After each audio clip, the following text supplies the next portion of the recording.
final United Nations victory has been won. The war is over. It's got to be one of the most historic bases on all of the Air Force. We faked the landing at the southern beaches. They were able to take over Tinian in only 8 days. That drew the Japanese south. They didn't expect it all. Tinian was the largest airfield here in the Pacific, and it was built so very quickly in order to prosecute the war.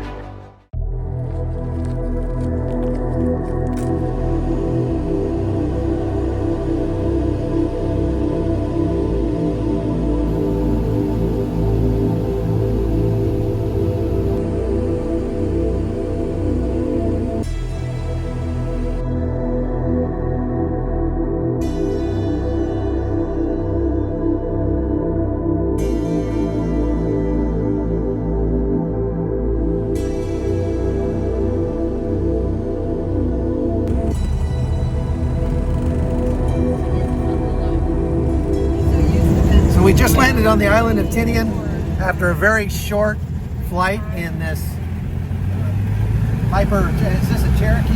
This is a Cherokee, right? Yep, Piper Cherokee. Piper Cherokee, yeah. Great flight, great pilot, and we can't wait to see what there is to see here on Tinian. It's going to be great.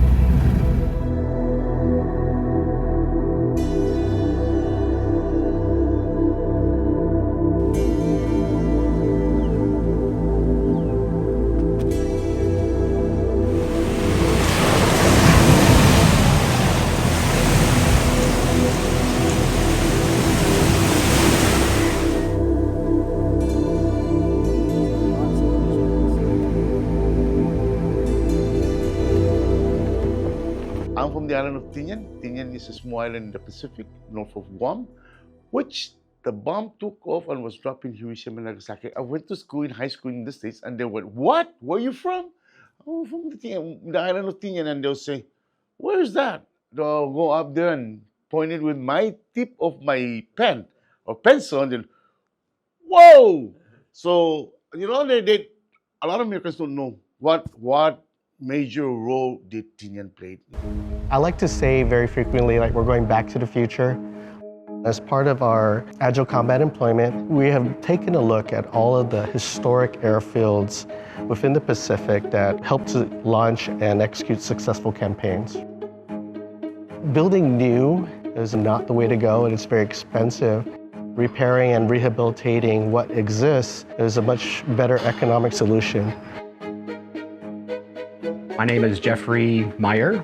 I'm the 36th Wing historian. My job here is to collect the history of the base as it's happening. So these are different B-29s here. This one here is actually one from the 9th Bomb Group that flew from Tinian. After Pearl Harbor, this whole area was under Japan's control. And Saipan was the center of the communications for the Japanese forces. Guam was the supermarket of the Pacific. Taking these islands was definitely to get the B-29 superfortress within round-trip range of mainland Japan. Where Northfield is today, that field only had like a 4,000-foot runway and a big tarmac. It was basically just a Japanese fighter base for one-engine airplanes. Aircraft started arriving there in January of 1945. There was enough room to put 265 aircraft, and they had the 4 runways, 8,500 by 150, and then flew their first combat mission over Japan in February of 1945.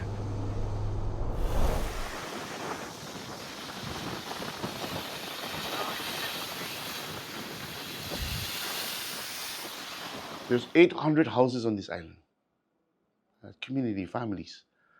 Almost every single one of those houses either has a nephew, a son, a daughter, a cousin, a family related who is in service, in the military service.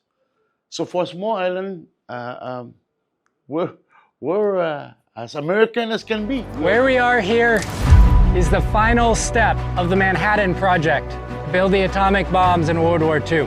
You can read about it in a textbook, but until you actually see it with your own eyes, it becomes a lot more real. This is a very pivotal time in history.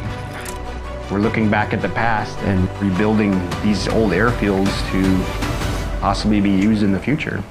It's pretty sobering to think that on the 5th of August, 1945, at about 7:45 p.m., the world changed from this spot right here. This is a bomb pit where Little Boy, the first atomic bomb, was taken out and loaded onto the Enola Gay to be dropped on Hiroshima on August 6th.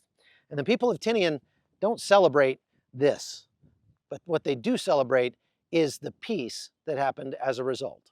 August 6th, we'll be celebrating the 80th anniversary of the dropping of the bomb in Hiroshima and Nagasaki. But it's not because of what transpired from then, but it's what's been at bay for 80 years. Peace is out in the world. The U.S. military is again investing millions of dollars here on the runways of Tinian, and hopefully this time it's not to make war, but to prevent one. All eyes are turned toward China, and the U.S. military is distributing assets throughout this region in order to be prepared for any contingency. The atomic bomb Little Boy was brought over by the USS Indianapolis. It was dropped off, put together. Once the devices were fully assembled, they were stored in these two pits. Basically, they backed the B-29 up over the hole, and then they would lift it up inside. They didn't want to arm it till after it was off the ground. They had a significant amount of authority on the island. They were able to redirect work, material, whatever they needed had to be provided. And then it was loaded up on the Enola Gay on the 5th or 6th of August, 1945. Colonel Tibbets took off and they dropped the bomb. This secret, isolated, protected site was the most important part of Tinian Island. They pretty much shut down all of Tinian Saipan's operations 1946, and then only what became Anderson Air Force Base was opened after 1949. So obviously when the end of World War II, they pulled everything out because obviously our focus was starting to change. We've come back here to Tinian to rehabilitate it back to what it originally was. We're not coming in and building up, we're actually tearing down and building back up. So it's not considered new construction, it's considered restoration.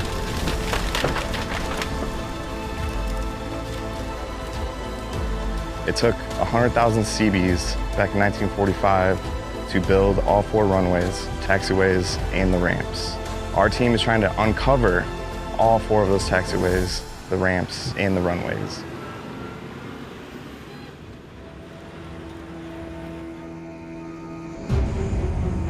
I look forward to having Red Horse engineers and our CBs working jointly on that airfield to bring it back to the capability that it had back in the 1940s. So Tinian right now I'm rocking about a 23 personnel team. This is a huge scale. I mean, we're talking, it's like 500 acres this area is, and they have the opportunity to come in. They run all the heavy equipment. You can't beat it. This is every dirt boy's dream. The first contract was about 120 some million. Second one was 160 some million. And phase 1 and phase 2, that included the pipeline and everything from the port up to the airport. The biggest economic factor has been tourism for Guam and Saipan, but that's down pretty bad now. Since the pandemic, we haven't had a lot of tourists, probably about 35–40% of 2019 numbers nowadays.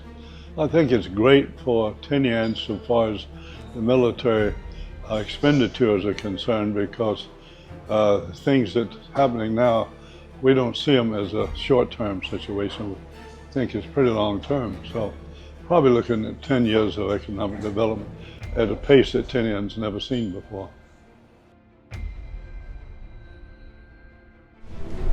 First engineering-wide Red Horse unit in the Indo-Pacific since World War II, 80 years.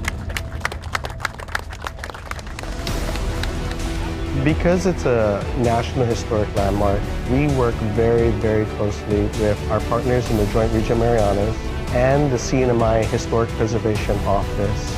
Our undertaking is consistent with their responsibilities to maintain this landmark. If we were starting from scratch, you're just able to just tear through the ground. But here, we're trying to preserve the existing pavement as we're clearing. Being that we can rehabilitate this, start landing multiple aircraft on here, and to do future joint exercises is pivotal to the future of this region. Our goal is to be in peace and to be able to successfully execute construction while in this peacetime environment. It puts everything back into the realm of can do. The rehabilitation of Tinian Northfield is hard to do, and we're going to get it done. We are on the right track with bringing all of this engineering capability into the theater. It demonstrates joint solutions in joint environments. What a better place to be able to do something like this than on Tinian Northfield.